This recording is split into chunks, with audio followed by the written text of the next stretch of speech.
very much, and thanks for inviting me, and thank you, as I've said before, to Christina and all of the people involved in Restless Minds. You should be proud of it. It's a really beautiful anthology.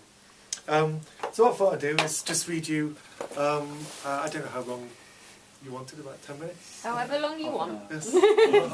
10 minutes, perhaps. Half an hour is pushing. I just read you a couple of little stories. The story in Restless Minds is about music, so this is a very little story about music. I apologise to those of you who've already heard it. I just repeat myself endlessly. But this story is called Kontakte, which is spelt Kontakte, which is the German spelling of contact.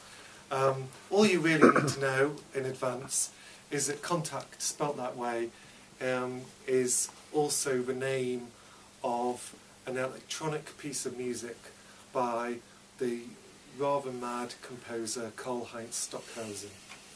And in a way, this story was an attempt to write something which is not only partly about that piece of music, but kind of simulates its cadences and its rhythms within the language itself. So this is Kontakte. Derek came in from the cold and sat down on the bed. Derek got up from the bed and went to make a coffee. Derek gave up making a coffee and sat back on the bed. The kettle boiled unregarded. Derek sat in the dark. Derek got up again and stepped over to the stereo. He pressed play on the tape recorder. He sat back on the bed. In the dark, on the bed, Derek was surrounded by Karl-Heinz Stockhausen's electronic music. There were pings, crunches, and strangely comic doings. One of the neighbours may or may not have banged on the wall to tell Derek to shut his Stockhausen up. He couldn't be sure whether it was the neighbour or the tape. Derek sat in the dark on the bed. The kettle boiled dry and faded into the music. The tape ended. Derek was going to get up, but didn't. The tape automatically rewound itself and started again. Derek sat in the dark. The tape finished a second time, rewound itself and started again. Derek sat in the dark.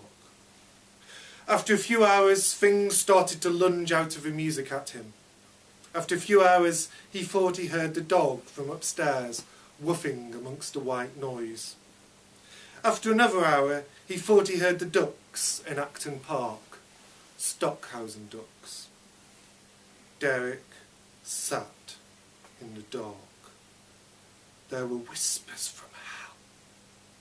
There were cars and lorries and a teleport in Star Trek and yesterday's indigestion. Then there was his mother's voice on the crackly line from Australia, telling him to keep away from that bobble hat girl.